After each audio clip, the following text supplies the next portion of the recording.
Simplified Chaos, Episode 17. Life is beautiful and full of chaos. And it can get slightly out of hand if that shit's not tamed. We're here to share how to simplify the little things to start leading a more purposeful life. This is Simplified Chaos.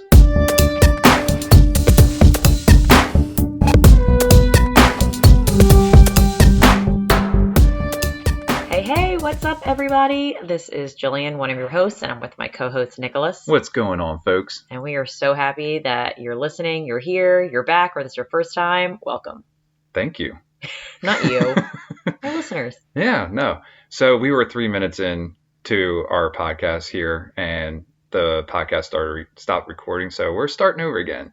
No worries, we got this. No worries. But before we get into our gratitude segment, what are we covering today here, Jill? Today is all about quote-unquote snobby, or let's say high maintenance, and how if you're feeling like you're being a snob lately, or snob-like, or you're being labeled as high maintenance, that it's not necessarily a bad thing. It's actually a really good thing. Yeah, I like our change in perspective on this topic, and I think it's important that we share this. We're being snobbish right now with our snobbish cocktails. We are. This is pretty... Yeah. Freaking decadent. We'll talk a little bit more about that, but I am feeling some gratitude right now. Mm. Yeah. So. Well, I already know what you're grateful for. Even I know. Though I usually we already know. spilled it out because the thing stopped recording and we couldn't really pick it up where it stopped. So this just means I get to hear it again. This is fresh. Yeah. So I am grateful for hidden treasures. Act surprised. Oh my God, hidden treasures. So.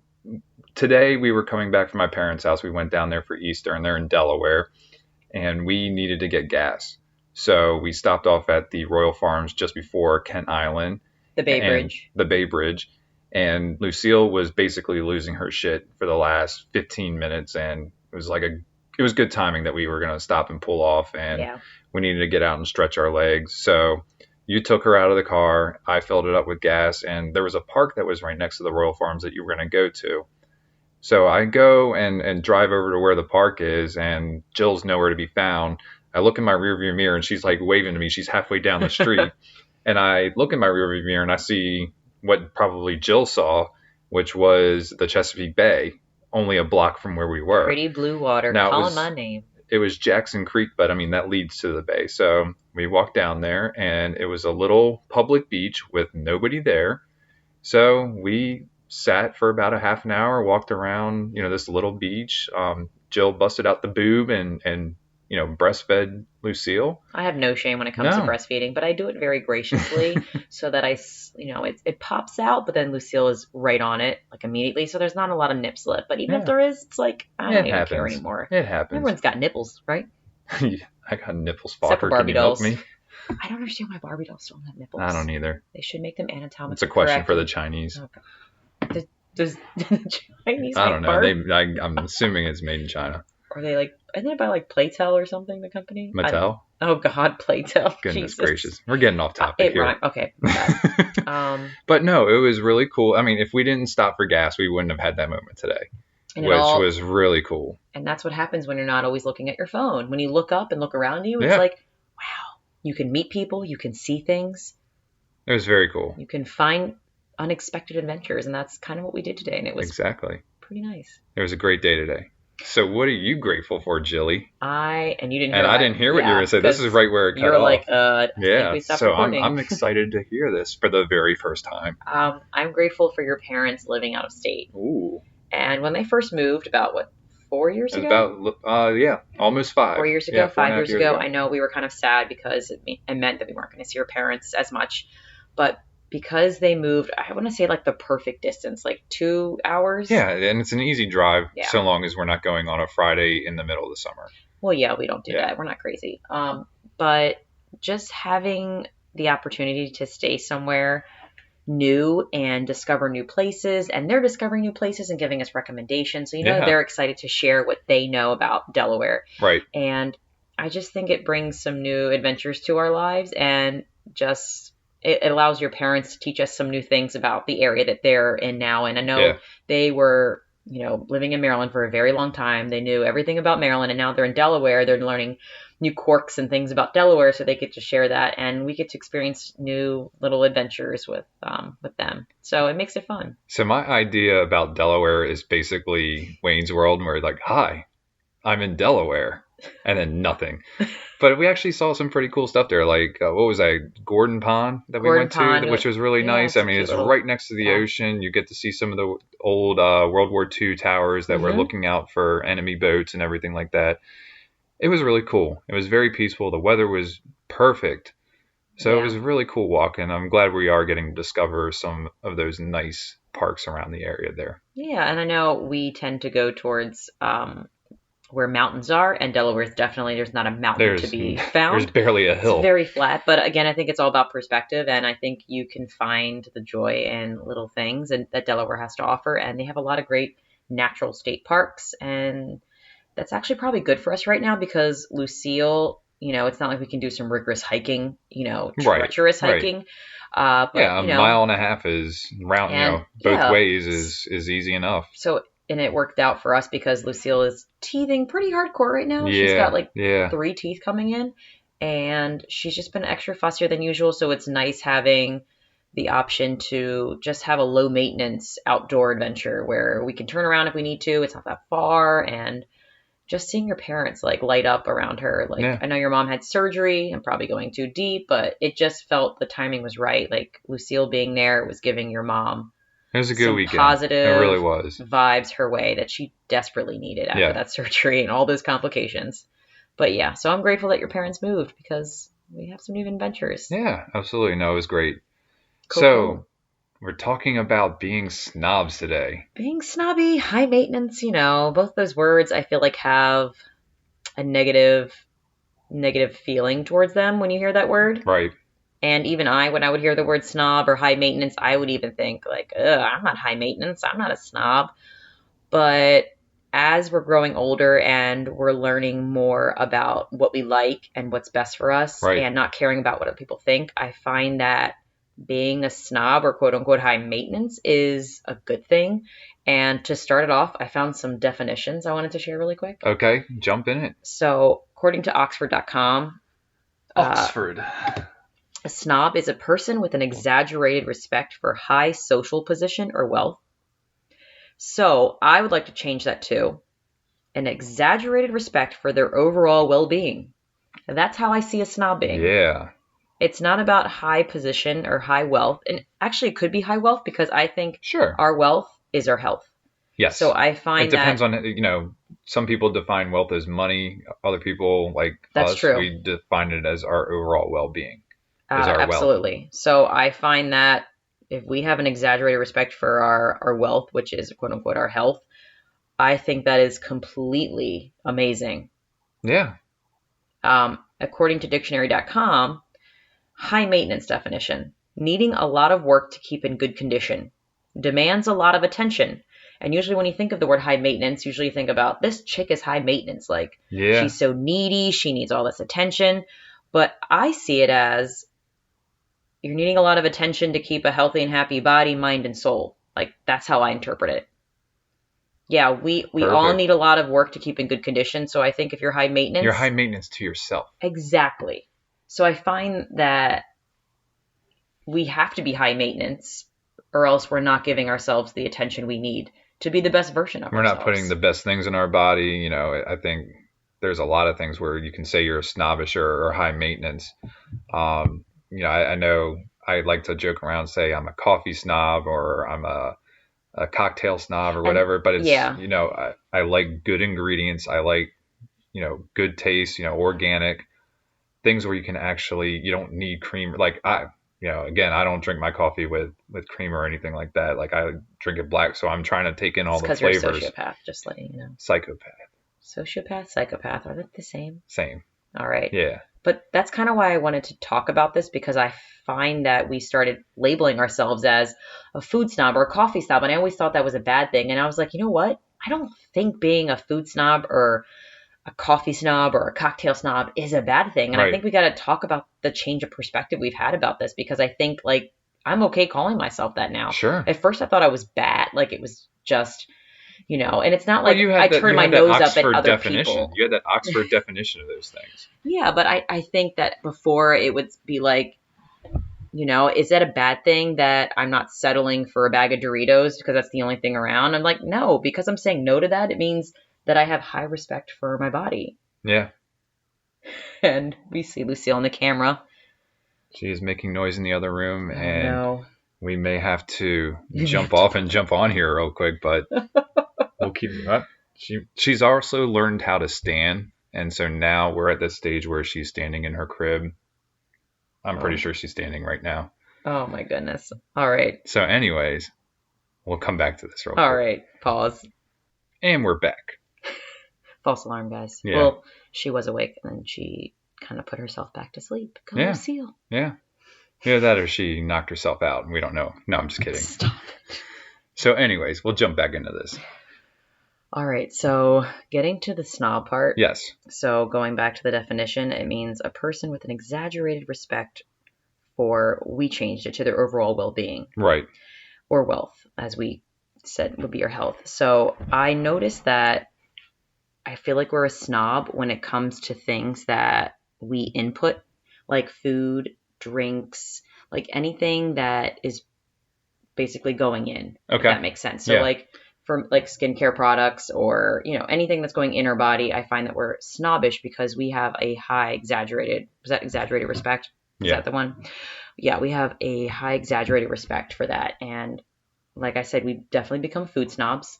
We have a high respect for our bodies, which means that we don't settle for anything less. Like if we're hungry and we had to choose between a bag of Doritos and nothing, I think we'd probably choose nothing. I think we're going to choose nothing at this point, yeah. Because we're educated so much about the crap that's in processed foods that it's insane. It's really insane. Like, there's just things now that I have no desire to put in my body anymore. And just knowing where it comes from, that actually has done the trick. Like, it's just like, I don't want to eat this anymore. Like, even though it may taste amazing, I know where that's processed.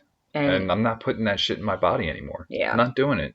And it makes me mad that there's people that create products that know that they want to trick you pretty much. Like, I'm going to trick you into buying this because I know that the ingredients in here are going to make you want more of it and you're going to become addictive. And it just kind of sucks that we can't trust anyone. Like, we can't trust every brand or every food company because they just want to sell their product. Some of them, not all of them. Yeah, and we've talked about it before particularly I think in our meal prepping episode and maybe even some of the other ones is like these food marketers are freaking crooks. Like with just the way that they're marketing. They're really good. Yeah. And it's just, they know what strikes people's core. It's just saying the word organic or natural or even grass fed. And we talked about it. Grass fed could be like the cow was out for one day eating grass and then it's a grass fed cow. Like that's scary. It is scary. And again, if you have a very high respect for your body, you do the digging and it takes a little extra effort to find out more about a company, but it is so worth it once you do. Yeah. And so, yeah, I find that we are quote unquote snobbish when it comes to food or drinks like coffee. You know, it's funny. I feel bad because I used to think Wawa coffee back in the day was just aces. Yeah, I said that. It's a snob episode, so I might as well say something funny. If anybody didn't get that. But I don't find Wawa coffee to be good anymore. I find it to be subpar along with all the other convenience store coffees. Well, I think that's another thing. Now, theirs was the best amongst the convenience store coffees, but I demand good coffee. And I love that. When we go to even a small mom and pop coffee shop and their coffee shit, it pisses me off. Like, I feel like... And it's not like we look down on them by any means. No. It's not like we were like, oh my God, this is so disgusting. Like, I can't believe you serve this to me. It's, you know, like we take a sip and I'll be like, you know what? Do you really appreciate what you're serving? Like, is this your idea of what good is? But everyone's perspective is different. So I'm sounding like a snob, but I know what I like. I know what's good for me. But we never look differently on other people for liking certain things. No, if you like it, that's fine. You're not getting this from this episode. And that's not what we're trying to come across as either. But we just have a high respect of what we put in our body. And if it's not the best that we know it could be, then it's no thank you. Yeah. And I know we've come for that. I know about food and now cocktails. Like, yeah, I used to be a beer dude. I can drink 100 Miller Lights in a sitting. No, I'm just kidding. Not that You have many. lost a lot of weight since your beer days. That's I for will damn tell sure. you, like, 2 cocktails is perfect. Like, you get for at least for me, it's like you get the right amount of buzz that you're looking for if that's what you're going for. But like even the nights, I said on the last episode, I'm really loving creating cocktails and the science behind it. Like, if I go to a bar right now and I see a guy not using a jigger to measure out the amount of alcohol going I there, love that you know what it's it called pisses now. me off. Like, it's like, no, this isn't a freaking college bar where you can just measure the pours by counting the seconds. No, actually, it's a recipe that you're supposed to follow. And in order for the cocktail to be good, you have to follow that recipe. That's why there is a recipe. So if no one's measuring, I get pissed off and I'm like, all right, this is not going to be a good experience. And it sounds like cocktails, it's very similar to baking. Like, you have to be very It's exact precise. for it to work Absolutely. out perfectly. And honestly, you can tell by the way that I've done the cocktails here. Yeah, and it's so simple. Like, it's not a bajillion ingredients, and it's not like you're winging it. It's very precise. And now when we go out, it's like, if we don't think it's going to be like, we kind of know which places serve really good cocktails just by watching the bartender. Yes. And we tend to go to those places for date night because if we're going to spend good money, we want to get the best in us. And their ingredients are fantastic too. And that's the other thing too. We're willing to spend good money on good food, good cocktails, but that means we're also not going out and going to McDonald's or Burger King during the week because it's easy and spending that money. So we are saving a lot of money by doing the meal prepping, by, taking our lunches to work and everything like that, so that we can enjoy those finer things. So we budget for that. And that goes back to our budgeting episode. Like, some people say, I don't have money to like shop organic. I don't have money to make those small changes in order to make it happen. I find that you can always make excuses for everything. And I know there may be circumstances where you can't buy organic everything. I completely get that. But I think you can budget accordingly to spend money in the places that you think it's best worth it. Right. And to me, anything I'm putting in my body or on my body is totally worth spending the money for. Like, I'm going to budget more for that area. 100%. And I agree with that. So, when it comes to our input, and the other thing is with clothes, I don't buy clothes often. Like, I'm not going to the store every week or every month or every paycheck or anything like that. I buy clothes a couple times a year. When things are broken, or when you're like, hey, this doesn't fit me anymore at all. So for me, I buy things that are going to last, that are very quality material and may cost a little more money. I finally found a dress shirt after years and years of looking for a dress shirt that fits. And I have long arms and a skinny frame, so sometimes it's really tough to find a dress shirt. But Twillery, and I think I even mentioned it in a previous episode, Twillery, if you're looking for a sponsorship, contact us. No, I'm just kidding. But I'm willing to pay. It's a little bit more money. Obviously, the more shirts you buy, you get a little bit more off. So, of course, I'm getting 3 or 4 shirts. Oh, no, you fall for it. I fall for it, but I mean, it's cheaper than me buying one. So, I need it. But, again, it kind of goes back to our last episode, or our earlier episode. Something comes in, something else has to go out. That's what we created. Yeah. Absolutely. And so I've got shirts that I've had for a long time that need to go out, and I need to replace them. And I've got high quality stuff that should last a long time. Yeah. And actually, it's funny you say the whole clothes thing, because the last thing I bought was a hat. Yeah. And snobby hat. Oh my God. I had been looking for this type of hat for a very long time, and I am very picky, or I say snobbish, when it comes to, or particular about finding a hat that fit me just right. And I finally found a hat that was like perfect. Like, I put it on, it just felt right. I looked at the price tag and it was like, Shazam. Am I really going to pay this much for a hat? But then after thinking about it and talking to my mom, it was like, the quality was amazing. The place we were buying it from, like, it was just a very well-respected place to buy a hat. I feel like people buy hats there that go to Pimlico. Yeah. So these hats are and Pimlico pristine. is where the Preakness is every year, part of the Triple Crown in horse racing, just in case you didn't know. Thank you. So, after talking to my mom, I guess I'm just so used to, in the past, buying things that were always on sale. And my mom was like, you've been looking a long time for this hat. Like, you found it. It's good quality. It's the perfect color. It looks fantastic on you. You're getting this hat. And if you're feeling weird about it, I'll even split half of it. And I was like, all right, Mom, thank you for like talking me into it. And I mean, I'm so glad. It's like, once You've had you buy that hat for a week and a half and you've already got a million compliments on it. That is true. But I didn't buy it for the compliments. I know you bought didn't, it but I'm because just saying. I felt like I needed a wide brim hat. Like, Think of where on the world was Carmen Sandiego. That is the hat that she bought. I'm so excited about it too. It's awesome. So yeah, I'm totally snobby when it comes to purchases for clothing. Absolutely.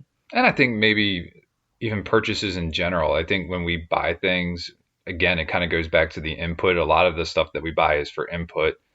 But we look for quality stuff. We're not buying something because it's cheap or it's on sale. We're buying it because quality, it fits with what we're looking for, and it's going to suit us in a way that, you know, we're going to use it all the time. Like I said, you know, we're very particular and picky for what we buy and what we bring in the house and what we consume. And some people can see that as a negative, and we don't. Like, we consider ourselves very mindful and okay to be snobbish with what we put in our bodies. Yeah. So you found something else out about us when you were prepping for this episode, and I thought it was really interesting because I never really thought of it this way, but I'm glad you did some research on it, and you gave the definition a little bit earlier, but go ahead. High maintenance, right? The high maintenance definition was needing a lot of work to keep in good condition, which means you demand a lot of attention. And I found that we are high maintenance when it comes to output. So when it comes to movement, you know, bowel movements? No, I'm just kidding. Output things on, like, you know, just on how our day works, like how we fill our calendar, the people we hang out with. So I think that being high maintenance when it comes to all of those things is important. So we want to keep our bodies in good condition. So making sure that we're moving throughout the day, no matter what kind of circumstance, like I've talked about it before, there might be times where I have breaks as a teacher, and I was trained that teachers usually work through their break. And I was like, this isn't healthy for me. No, I don't want to sit and be on the computer or make copies during my break time. So I started walking through during my breaks. And it's like something so small that's like, it totally changes my day, my stress levels. So I think it's important to be high maintenance when it comes to keeping your body in good condition. Like, your well-being, your no health. one else is going to do it for you. You have to do it for yourself. Well, and that's part of the reason why we took our closet door off, is so that we can hang a pull-up bar there. And anytime we go past this said pull-up bar, we either have to hang and stretch our backs out or do a couple pull-ups. Yeah, and I'm really excited for it. You know, like I said, I'm bringing a kettlebell from my desk at work, and Jill keeps reminding me that I need to get outside during the day. In a nice way. And I will. It was a crazy week last week, and the weather is perfect now, so I will get outside this week. So yeah, I find that it's important to be high maintenance because when it comes to output, because no one else is going to look out for your well-being but yourself. Right. So even if it's not the quote-unquote normal thing to do, if like you're in a meeting for a long period of time, or you're in a situation where like... I mean, tell them what you do in your meetings. Oh, I'm that person standing or stretching. And at first it was weird because no one else was really doing it. And I'm that oddball that just stands up, and I'm either standing or I'm just walking. And now I'm known as that person, like, oh, that's just Jill. Like, she just stands. And it's funny how so quick you can change your norm. Yeah. And cause a domino effect where other people see it and they're like, oh, well, they're standing, then maybe it's okay that I stand. Like, I think it's important to not be afraid to do things that are different than anybody else. Yeah. And I'm sure it took a lot for you to say, oh, they're judging me and stuff like that, and F that, you know, I'm not going to do what's best for me. That takes a lot of balls. Not that you have balls, but it takes a lot of balls to do that. Yeah. No, so I'm really happy that you're doing things and not giving a shit what other people think.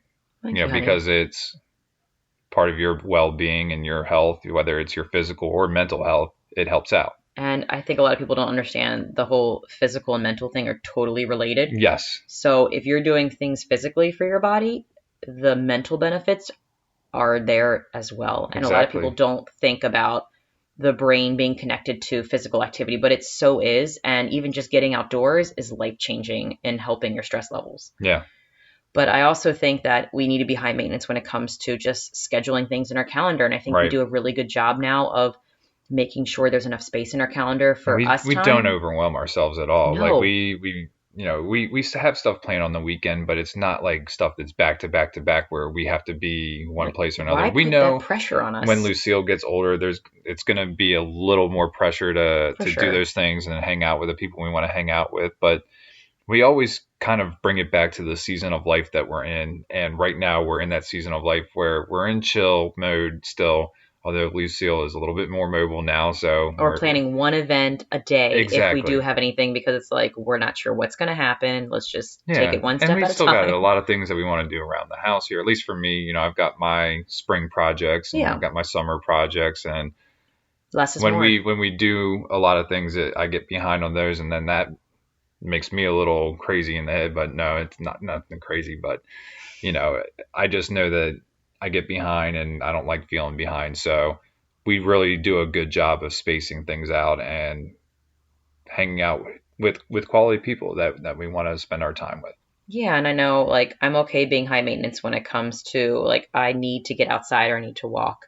And it may be, like, not the most opportune time, but you know what? It's to the point where, like, everybody knows that I need that. Like, I need alone time, or I need time just to be outside, because it's going to make me a better Jill. So, like, why fight that? Like, do you want a mediocre Jill, the angry Jill, or do you want the best Jill? So it's like, just give me 10 minutes. I'm going to go for a quick stroll and then I'll be back. And I'm okay with it. And I think we're really afraid to do things out of the norm because we're afraid we're going to offend people. But really, do they want to be with the best version of you, or do they want to be with the not so good version of you? So I'm sure there's times where I was like, I should probably walk with her, but I mean, you're totally fine. Like, if I don't come with you, you're like, okay, whatever. You're getting your outdoor time. Yeah. But I also like it that you're outdoors and walking around, because it pushes me to do that stuff too. Oh. I'm one of those people who needs a little extra push. But you're welcome, honey. No, I appreciate it. We had a lot of great walks this weekend. I got my 10,000 steps every day this weekend, which was fantastic. I need to work more on doing that during the week, but hey, we'll get there. Baby steps. That was weird. We just said that. Yeah. Jinx, you owe me a coffee. Yeah. So anything else about being high maintenance? No, I think we covered it pretty well and precisely. I know we're shortening our episodes a little bit. Yeah, we're going to try to stick to a half an hour. We took a poll, and between 30 and 40 we've been running like 50 minutes and 55 minutes, and it's nice that we're going to try to cut these to a half an hour, just because it's easier for editing. It's easier to pull clips. But it also, most of your commutes are 30 minutes, or you have multiple podcasts you're listening to, and we appreciate you listening to ours. Yes, we do. So do you have any resources you wanted to share? I do, and I'll try to do this quickly, but I found a blog post. It was called The 10 Benefits to Being High Maintenance You Never Thought of Before. Okay. It's by Lucy Rebecca, and the first one is, high standards are important because it means you're more selective about how others treat us, and also who you choose to surround yourself with. Right. Number 2, it's because you know what you want. You know clearly what is good for you, and you're not afraid to go after it. Number 3, you don't settle for less. We all deserve so much, and no one should ever settle for less than that. Number 4, you get the best of the best. So if you're high maintenance, you're able to filter out anything that's not the best for you, and you wait for it. Like, you don't settle for something that's going to be mediocre. Right. Number 5, you have plenty of self-respect. So you never forget your worth and anything that you deserve. And this is always a good thing because it means you can steer clear of things that might put you in a compromising or undesirable position, which I thought was interesting. Yeah, you guys deserve the best. Number 6, it means you're highly selective. And again, it's all changing your perspective. Just because you're highly selective doesn't mean it's a bad thing. It means you're able to fill your lives only with the things you deserve. And you know what you want. Exactly. Number 7, you're a good role model. So especially if you're on kids, showing that you have high, exaggerated respect for yourself is showing your kids not to settle for less and to wait for the best. Like, waiting is worth it. Exactly. And not just picking it up because it's a hot thing. Make sure it's good for you. Yes. Just being intentional. And number 8. Ooh, intentional. Like that. That's a reoccurring theme with this podcast. Number 8, it means you have respect from others comes easier. So as long as you're not demanding, everyone can respect somebody who knows exactly what they want. And if you don't stand by your decisions, nobody else will. Number 9, it means you're confident. So just knowing what you want, what you deserve, it means that you're going to get that confidence that you deserve, and you're going to have decisions and opinions without, like, you don't have to try and please others. Like, your decisions and opinions are to please yourself, and you just keep on that track. And number 10, it means you're a great communicator, which I thought was interesting. By having the willpower to defend yourself, you're going to be great at being outspoken.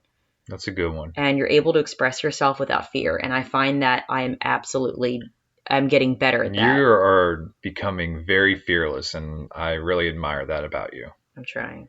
You're doing a great job about it. You really are. It's a scary process, but I'm noticing the benefits, and it's pretty freaking amazing. Awesome. Alrighty. So let's jump into that quote of the day. Quote of the day is, I couldn't find who this was by, but I just saw it. Anonymous. I took a screenshot of it. Unknown. Yes. So the quote of the day is, don't go back to less just because you're too impatient for wait for the best. Thank you, unknown. So your take action from this episode is, it's okay to be a snob. Yeah. It's okay to be high maintenance for yourself because no one else is going to look out for you. I would say, to add on top of that, take an inventory of the things that you're consuming. And if you feel like they're not meeting your standards, then change it. And don't be afraid to change it. And if you feel like there's something that's out of your grasp that you really want to add in your life, make the necessary changes so that you can make that want or need part of your life.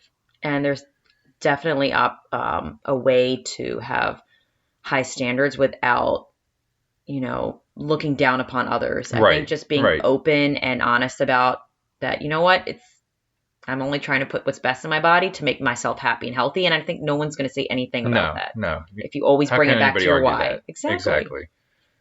But yeah, I think we did. Did we do pretty well? We did great. Yay. Shorter episodes. I think I can get down with this. Shazam. Yeah.